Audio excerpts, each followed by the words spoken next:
buka kitab kita, teman-teman. Kita buka dalam kitab 1 Samuel 16 ayat pertama sampai dengan ayat ke-13.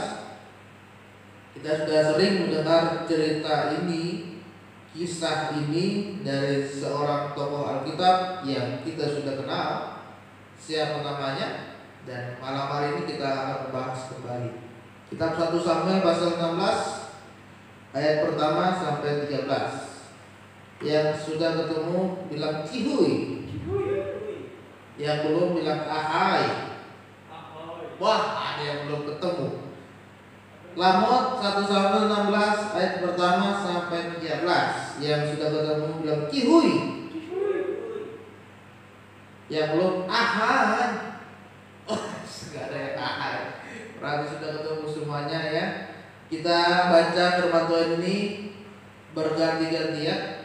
Saya ayat yang pertama, ayat yang ganjil, teman-teman ayat yang kedua, ayat yang genap, dan seterusnya sampai dengan ayat ke-13. Kita bangkit berdiri dengan perikop firman Tuhan, yaitu Daud diurapi menjadi raja.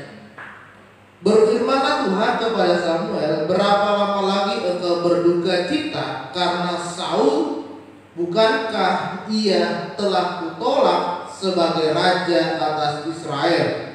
Isilah tabung-tabungmu dengan minyak dan pergilah, aku mengutus engkau kepada Isai orang Betlehem itu, sebab di antara anak-anaknya telah kupilih seorang raja bagiku. Tetapi Samuel berkata, bagaimana mungkin aku pergi jika Saul mendengarnya, ia akan membunuh aku. Firman Tuhan, bawalah seekor lembu muda dan katakan, aku datang untuk mempersembahkan korban kepada Tuhan. Kemudian undanglah Isai ke upacara pengorbanan itu. Lalu aku akan memberitahukan kepadamu apa yang harus kau perbuat. Urapilah bagiku orang yang akan kusebut kepadamu. Samuel berbuat seperti yang difirmankan Tuhan, dan tibalah ia di kota Betlehem. Para tua-tua di kota itu datang mendapatkannya dengan benar dan berkata, adakah kedatanganmu ini membawa selamat? Jawabnya, ya benar. Aku datang untuk mempersembahkan korban kepada Tuhan. Kuduskanlah dirimu dan datanglah dengan daku ke upacara pengorbanan ini. Kemudian ia menguruskan Isai dan anak-anaknya yang laki-laki dan mengundang mereka di upacara pengorbanan itu. Ketika mereka itu masuk dan sampai melihat Elia, lalu pikirnya, sungguh di hadapan Tuhan sekarang berdiri yang diurapinya. Tetapi berfirmanlah Tuhan kepada Samuel, janganlah pandang parasnya atau perawakannya yang tinggi, sebab aku telah menolaknya. Bukan yang dilihat manusia yang dilihat Allah. Manusia melihat apa yang di depan mata, tetapi Tuhan melihat hati. Lalu Isai memanggil Abida dan menyuruhnya lawan ke depan Samuel. Tetapi Samuel berkata, orang ini pun tidak dipilih Tuhan. Kemudian Isai menyuruh sama lewat, tetapi Samuel berkata, orang ini pun tidak dipilih Tuhan. Demikianlah Isai menyuruh 7 anaknya dan Samuel melawan Samuel. Tetapi Samuel berkata kepada Isai, semuanya ini tidak dipilih Tuhan. Lalu Samuel berkata kepada Isai, inikah anakmu semua? Jawabnya, masih tinggal yang bungsu, tetapi sedang mengembalakan kambing domba. Kata Samuel kepada Isai, suruhlah memanggil dia, sebab kita tidak akan duduk makan sebelum dia datang kemari. Kemudian disuruh berjalan di depan dia, dan ia memandang matanya tidak berparas. Lalu Tuhan berfirman, bangkitlah, urapi dia, sebab inilah dia. Samuel mengambil tanduk yang berisi minyak itu dan mengurapi Daud di tengah-tengah saudara-saudaranya. Sejak hari itu dan seterusnya berkuasalah roh Tuhan atas Daud. Lalu berangkatlah Samuel menuju Rama. Silakan duduk teman-teman. Firman Tuhan yang kita baca merupakan kisah bagaimana saat itu Tuhan mengurapi Daud sebagai raja atas bangsa Israel yang akan menggantikan Daud. Pertanyaannya begini, Kenapa Tuhan menginginkan supaya Saul itu turut tahta sebagai raja? Kenapa Tuhan menginginkan supaya Saul itu berhenti memimpin bangsa Israel? Di ayat yang pertama dikatakan, karena Saul telah melakukan apa yang jahat di hadapan Tuhan. Firman Tuhan malam hari ini temanya adalah anak muda yang dipakai oleh Tuhan.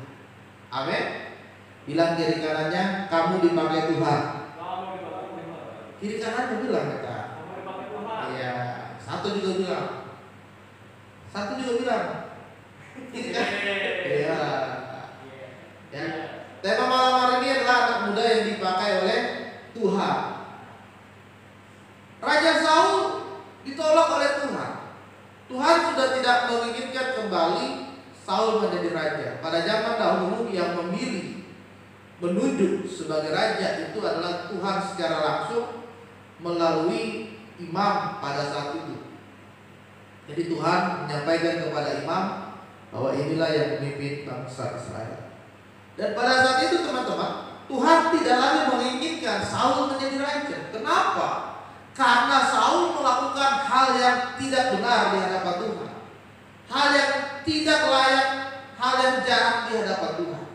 Artinya roh Tuhan sudah tidak ada lagi di dalam hatinya dia, sehingga yang muncul di dalam hatinya adalah kebencian, yang muncul di dalam hatinya adalah iri hati, yang muncul di dalam hatinya adalah bagaimana kita bisa memanfaatkan orang.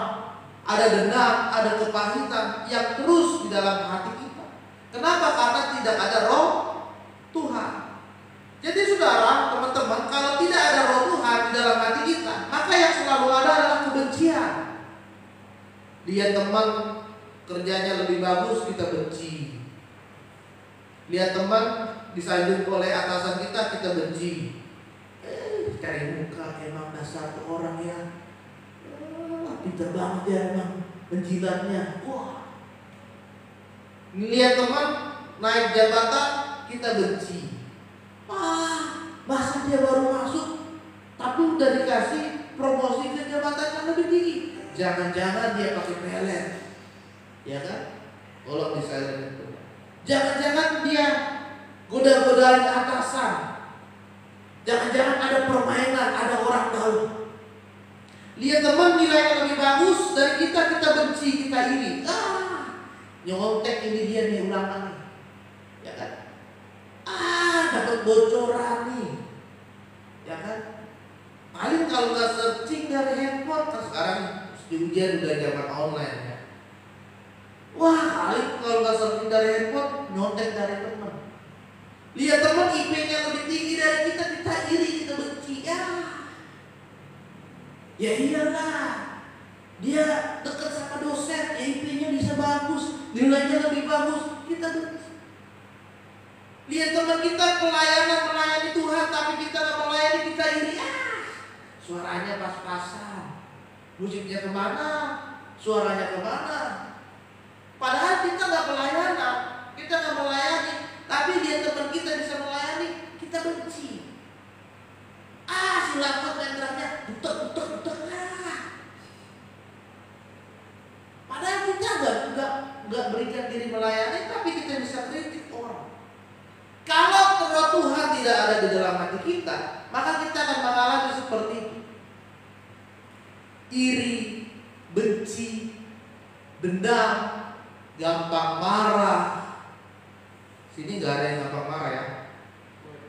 Pelit senyum, yang setiap hari mukanya cemberut, seperti kata orang pepaya busuk, cemberut. Jadi apa? Meta, lamet, jengkrik, cemburu. Enggak ya, enggak begitu ya. Meta selalu senyum ya kan? Iya, senyum loh. Lagi senyum ya, meskipun tertutup masker ya. Tidak ada roh Tuhan, maka yang ada di dalam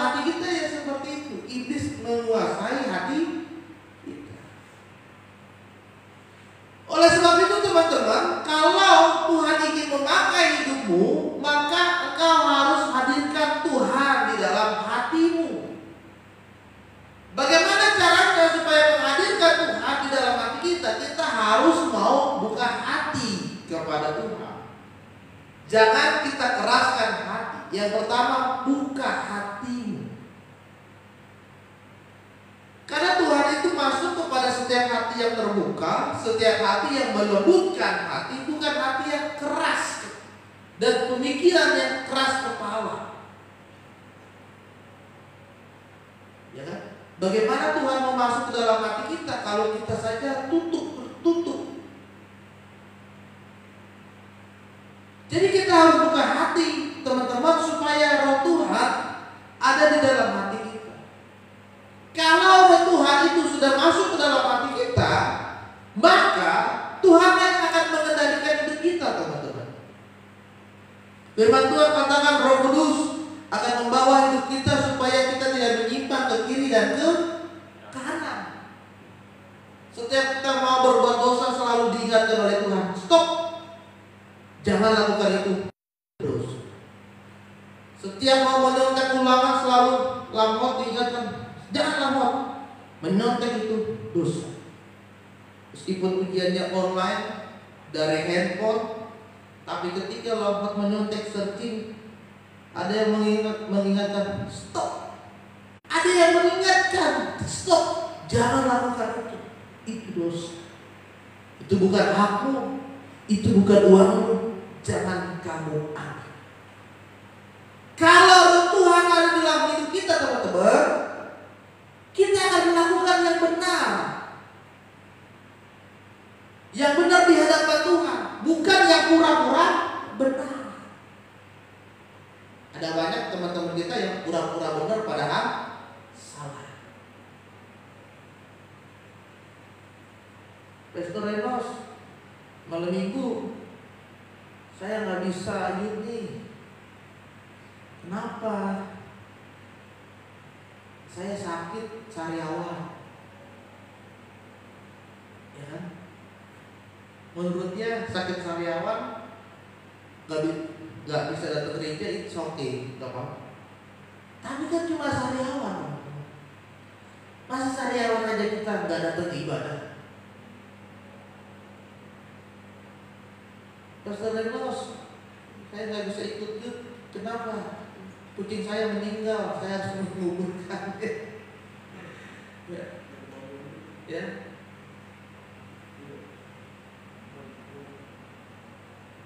Saya pernah ketika anak saya lahir yang pertama, si Barnabas, dia mengalami kuning.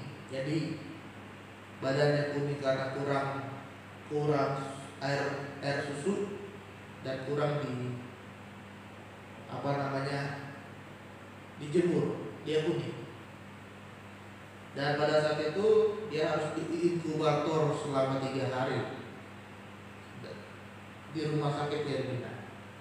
Dan jatuh hari Minggu. Hari Minggu,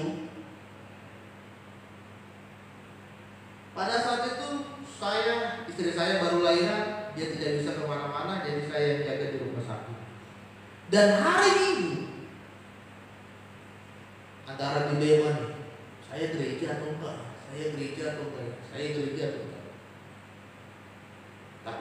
Tapi Tuhan mengingatkan kepada saya, kamu harus datang gereja.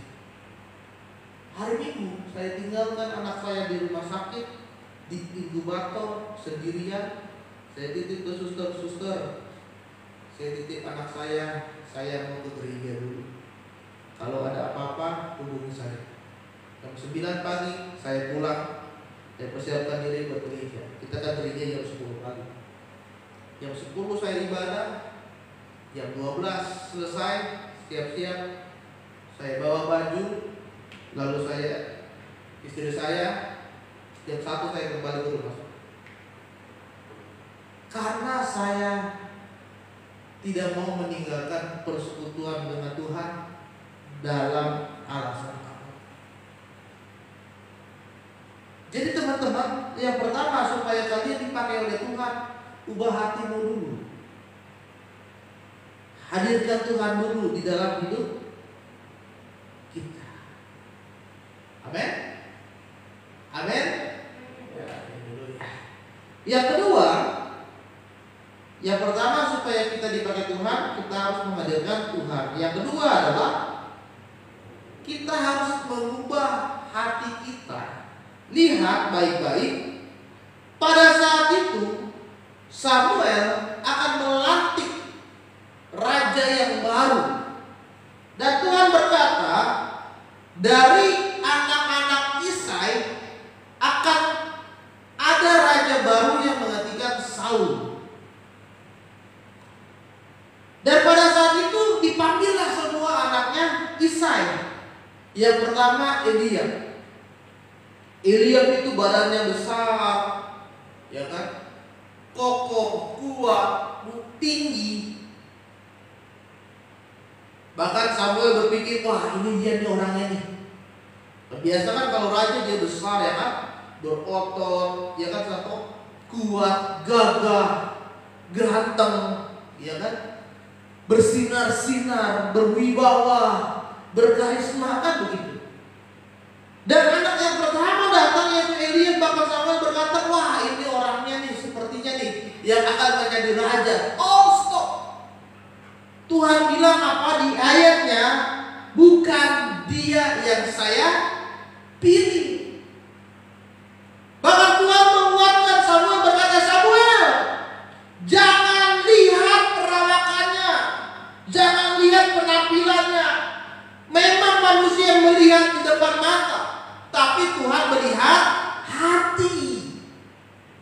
Yang kedua, supaya kita dipakai Tuhan, mengubah hati, bukan penampilan.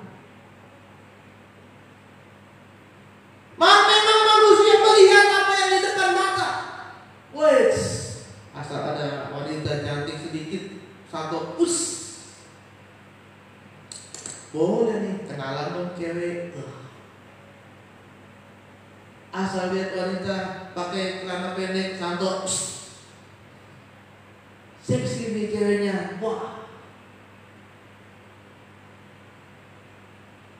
Ada banyak orang, teman-teman, lebih mementingkan penampilan luar. Bahkan saking mementingkannya penampilan luar, dia rela melakukan yang namanya oplas. Apa oplas? Operasi pasar. Apa? Operasi plastik. Makanya kan di Jakarta nggak boleh pakai plastik lagi buat operasi.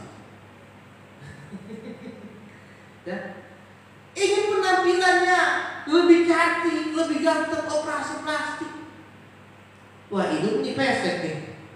Operasi kan jadi maju. Mata agak sipit nih, operasi biar apa namanya kalau mata yang besar, blow ya, jerengnya biar dulu. Wah, kulit hitam nih, jangan hitam nih, coklat matang, coklat busuk, ya terserah lah. Operasi suntik putih. Wah, badan gemuk nih, bisa operasi nggak? Bisa, disedot lemaknya, ya kan? Wah, mata minus, bisa operasi nggak? Bisa, pakai softland. Terus ada operasi yang namanya crop mata itu ya, tahu nggak? Yang crop nggak tahu ya. Operasi yang bikin mata kita minusnya jadi hilang, operasi mata namanya. Ya. Banyak orang sekarang, wah rambut botak nih. Terus ada namanya apa? Tanam rambut, ada kan? Cakok rambut sampai ke Thailand orang. Kemarin tuh artis-artis Turki cakok rambut hitam kok, rambut.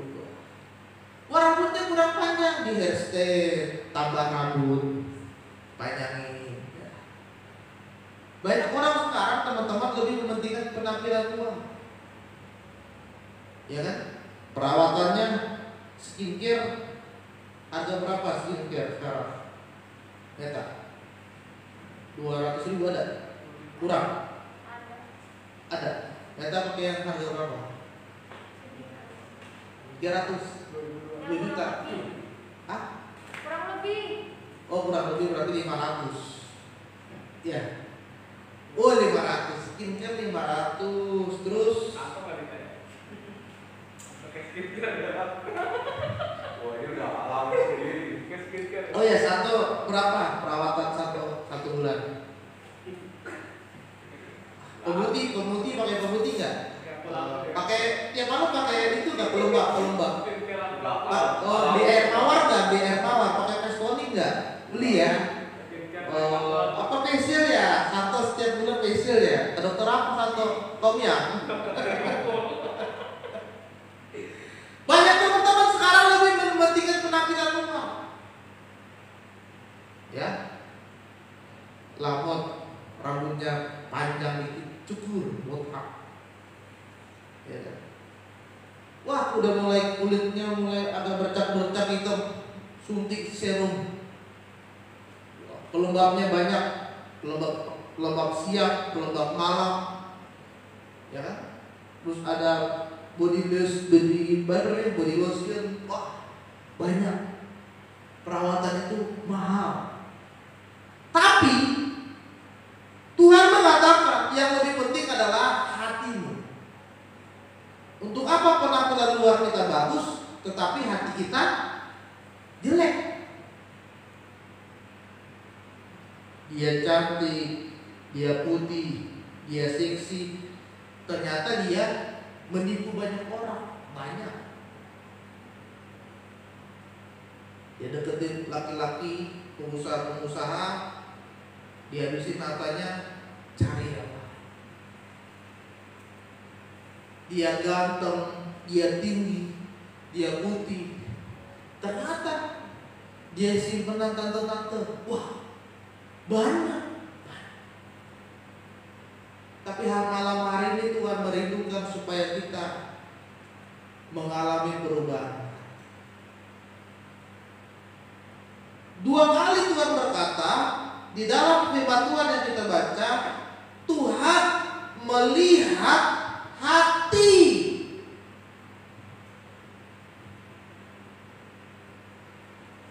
Tuhan melihat hati yang seperti apa. Mari kita buka di dalam kitab Roma. Ini si Lamot nih, harus baca nih. Roma pasalnya yang ke-12.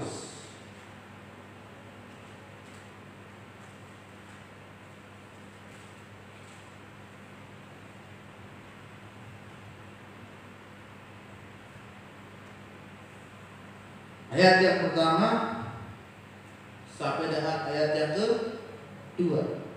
Silakan Al-Lamot membacakan buat kita.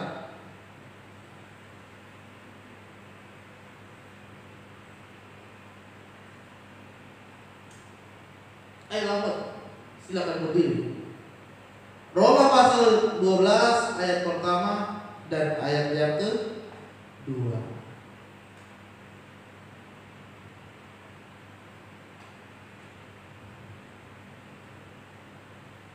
Ayo, kasih pinjam dulu Alkitabnya itu. Jangan diam-diam tak. Pinjam Bang gitu. Ayo silakan dibaca Roma pasal 12 ayat pertama sampai ayat yang kedua.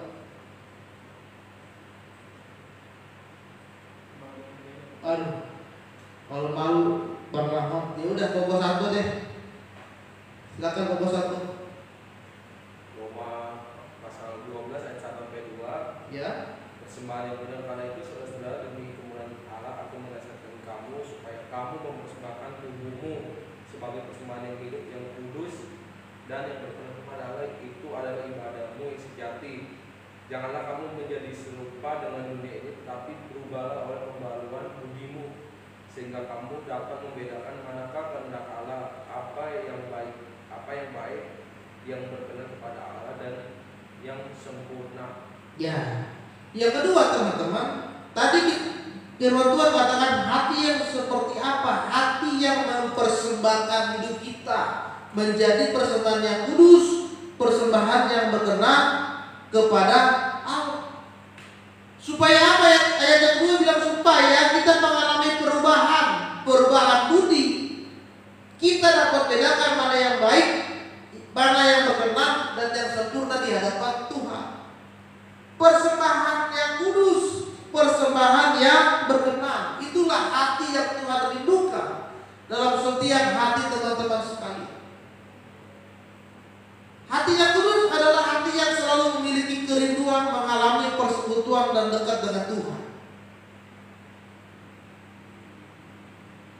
Apakah teman-teman pernah merasakan jauh dari Tuhan kalau tidak ikut ibadah? Pernah? Berarti masih bagus. Ada orang yang sudah sebulan nggak ikut ibadah, nggak pernah ke gereja, berbulan-bulan tidak ke gereja, tapi biasa-biasa aja. Berarti ada yang aneh dengan hatinya. Berbulan-bulan nggak ikut youth, bertahun-tahun nggak ikut youth, tapi biasa-biasa aja. Nggak ada kerinduan gitu, nggak ada kerinduan ingin ibadah bersama, memuji Tuhan, menyembah Tuhan. Nggak ada kerinduan supaya dengar firman Tuhan yang menguatkan hidup kita, nggak ada kerinduan. Berarti hatinya itu sudah jauh dari Tuhan, dan itu yang tidak diinginkan oleh Tuhan.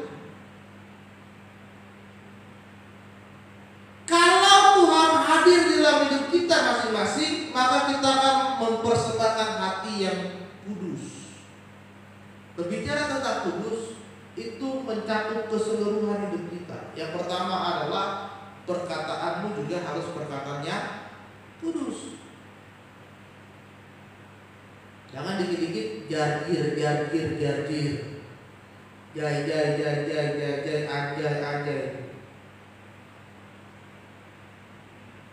Perkataanmu juga harus perkataan yang kudus. Makanya firman Tuhan katakan supaya kita, ayat kedua, tidak serupa dengan dunia ini. Kalau banyak teman-teman kita, kalau lagi kita berkumpul nongkrong, ngomongnya gak benar, jangan ikuti mereka. Tidak serupa, jangan sama dengan mereka. Kalau ada temanmu yang bicaranya kotor, ya jangan sama dengan mereka. Kalau ada temanmu yang bicaranya kasar, ya jangan sama dengan mereka. Karena apa? Kamu gak serupa dengan mereka. Karena Tuhan ada di dalam hatimu, Yesus ada di dalam hati kalian. Karena Yesus sudah hadir, maka kuduskanlah hatimu. Jadi perkataan kita juga perkataan yang kudus. Amin. Jadi nggak perkataan yang menghina teman, ngejelekin teman, ngomongin orang, ya kan? Jelekin orang, berkata kasar, berkata kotor sama orang, enggak. Tapi bagaimana perkataanmu bisa membangun, membangkitkan orang, memotivasi orang dan memberkati banyak orang. Amin.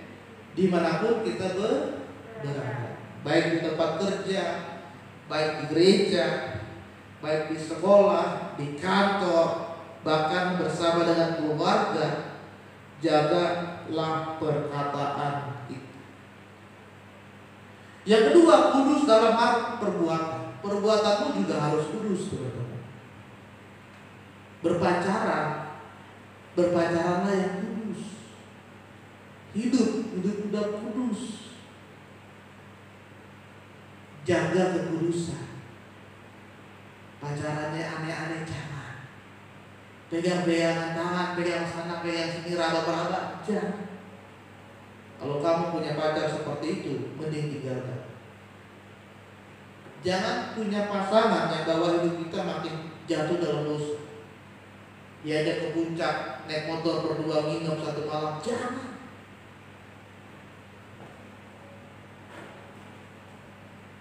Mulai cium sana, cium sini, wah, jangan.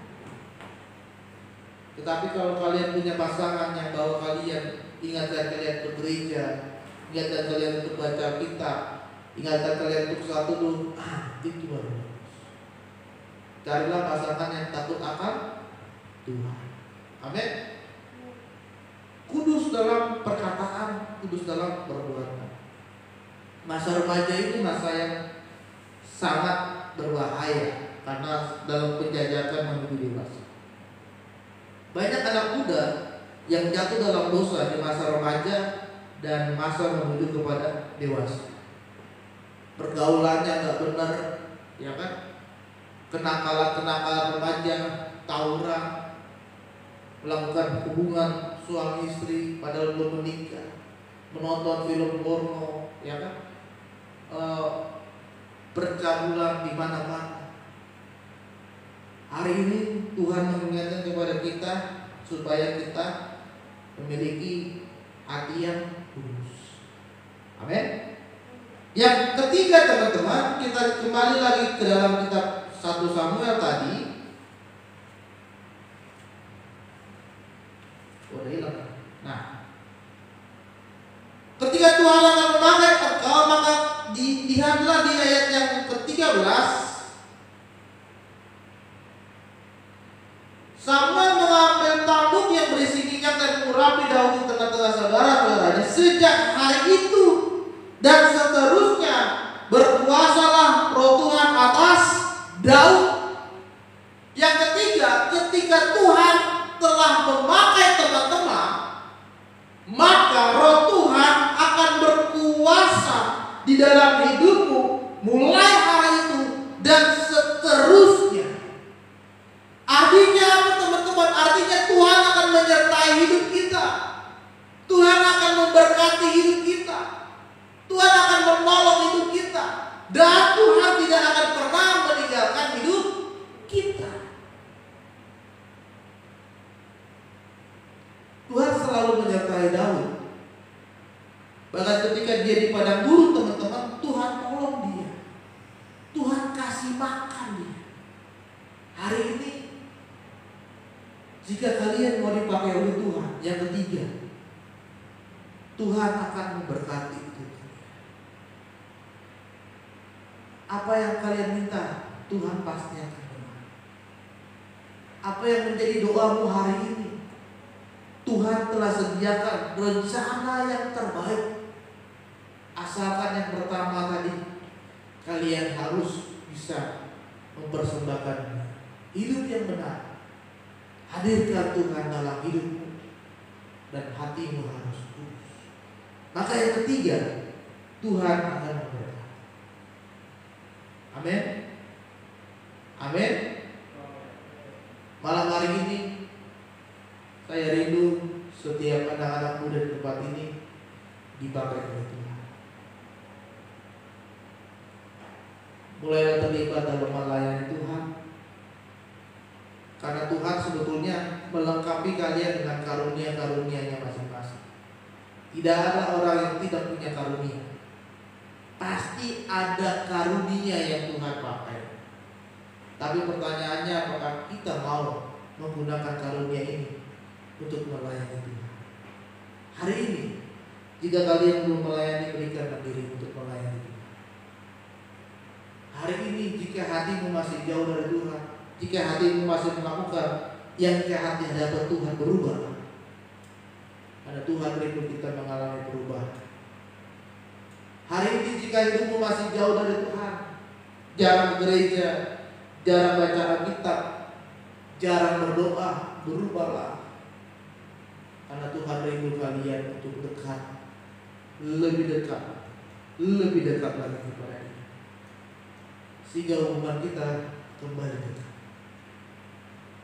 Kalau kita punya hubungan dekat dengan Tuhan, apa yang menjadi isi hati kita Tuhan? Seperti seorang bapak kepada anak. Saya seorang bapak, saya punya anak saya diem. Dia udah begini uring-uringan.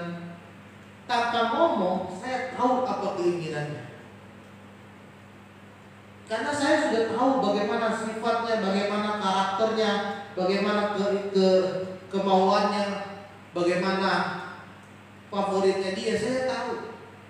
Karena kami memiliki hubungan yang dekat. Tanpa dia ngomong pun saya tahu apa yang dia inginkan. Apalagi Bapa kita yang di surga. Kalau kita punya hubungan dekat dengan Tuhan, Tuhan tahu apa yang menjadi isi hati kita. Tuhan tahu apa yang menjadi kerinduan hati kita. Dan Dia akan menyediakan yang terbaik dalam hidup kita. Amin. Biarlah malam hari ini firman Tuhan memberkati hidupmu.